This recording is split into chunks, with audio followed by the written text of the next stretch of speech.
Karibu Nyumbani family. My name is Dr. Mumbi Seraki. How you doing? How's everything going?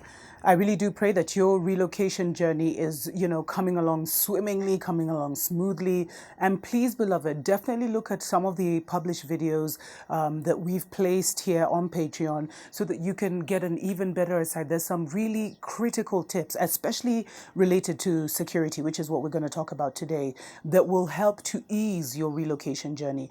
So, there's, as I did a show, I think the previous show that I did, I talked about this Jamaican woman who got in touch with me and she'd been scammed and she'd lost everything. She'd already come to Kenya, met a lovely Kenyan couple, and things went south. And then another lady got in touch with me, who is also part of the Patreon family, and she actually asked me to talk specifically about security in Africa, what people should be aware of, especially those that are traveling solo women. And for me, to be honest, Africa is vast, beloveds. And for the most part, you'll find that the insecurity is in the cities, and that's where most of the crime happens, etc., etc. But here, especially, well, I'm talking about Kenya, and for most of the countries I've visited, we usually do have some kind of security at the gate. Whether you live in an apartment building, whether you live in a house or a group of houses, you'll usually have someone who guards the gate. Some people usually get, like, if they have a gardener or something, they'll have the gardener um, protect the compound during the day, and then they'll hire a security company, or some people will hire private people, just a man to basically stand at the gate and offer them property, and protect the property, offer them protection. But it's something that's so commonplace that I never even thought to mention it.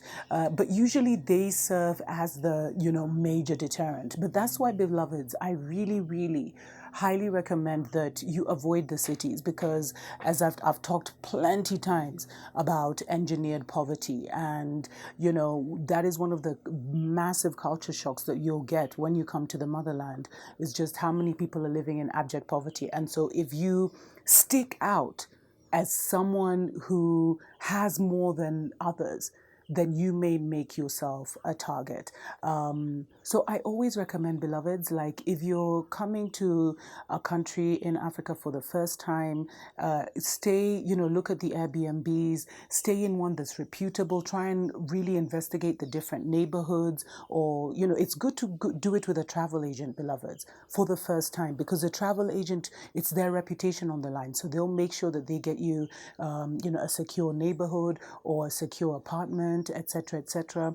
I always say, move in silence. Don't attract too much attention, because most of the times, you look like us. So many people wouldn't know that you are a foreigner until you advise yourselves. Of course, as a foreign woman, whenever I travel, even in Europe, even in Babylon, beloveds, I always, there's certain precautions that you use and common sense that you use. Never let people know that you're traveling alone. Always say your partner's coming, or you left them at the hotel, or you left them wherever, and you're going to meet up.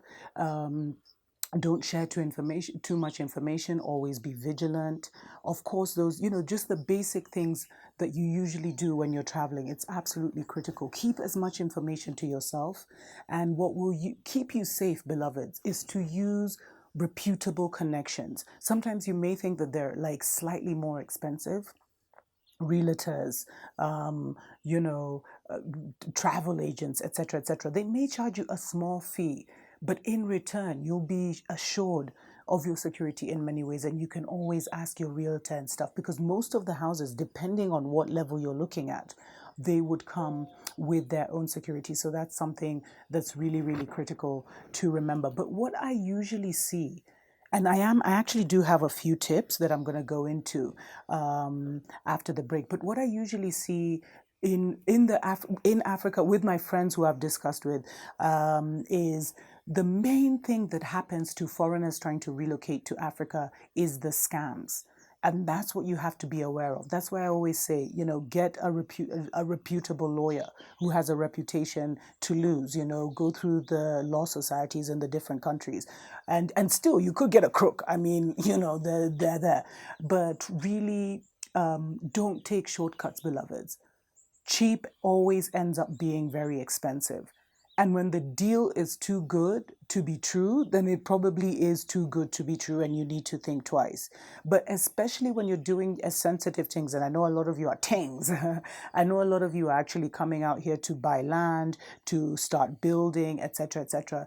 It is really good to make sure that all your T's are crossed and your I's are dotted kind of scenario. So ensure that, you're just ensure that you're working with people who have a reputation, that you're working with people who have a present, who have a presence, beloveds. Secondly, it is so critical, beloveds, to connect with the diaspora in the country you're relocating to, because they'll be able to give you so many, they'll be able to give you the lay of the land. They'll be able to connect you to various different good connections to good lawyers, good architects, good builders, because they've gone through what you're trying to go to. The good people to rent houses from. Maybe they'll even know someone who within the friend group who has a house to rent or something, or an apartment to rent. So it's so important to get into those diaspora associations, and they will be a really important safety net and kind of backbone, beloveds, when you move. And most countries across Africa, especially the ones that you have mentioned interest in, definitely have a diaspora community, and the diaspora community will really be able to bring you quickly up to speed. And many become like the family abroad for many. So that is absolutely critical, beloveds.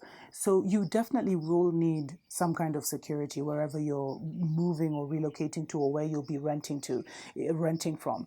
If that is not included in the services that are being offered, that I would, especially if I'm a solo woman and I'm planning to stay somewhere, I would hire a reputable company to protect the property at night. Depending on where you are, you might want to consider maybe 24 hours, but it is expensive to get a guard, beloveds. Here in Kenya, it's about, let's say, $200 a month to have security at night, and maybe $180.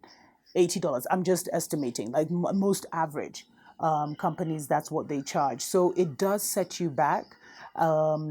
Which is why I would also recommend that if you are moving somewhere, you may want to move to a community or a place that has been recommended by the diaspora, where the infrastructure already exists. But the biggest thing, beloveds, is just don't cut corners and you'll be all right. Let's take a short break. When we come back, I'll give you some tips that you can use if you're going to be living solo, either in the city or outside of the city. We'll be right back.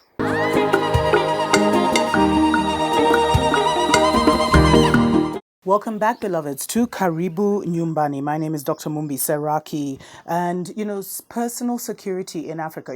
Sometimes I feel, but I don't want to, I don't want to assume anything, but sometimes I feel that the insecurity in Africa is more perception of people than it is, a reality of what happens. Although many have unfortunately been victims, and usually it's the scams.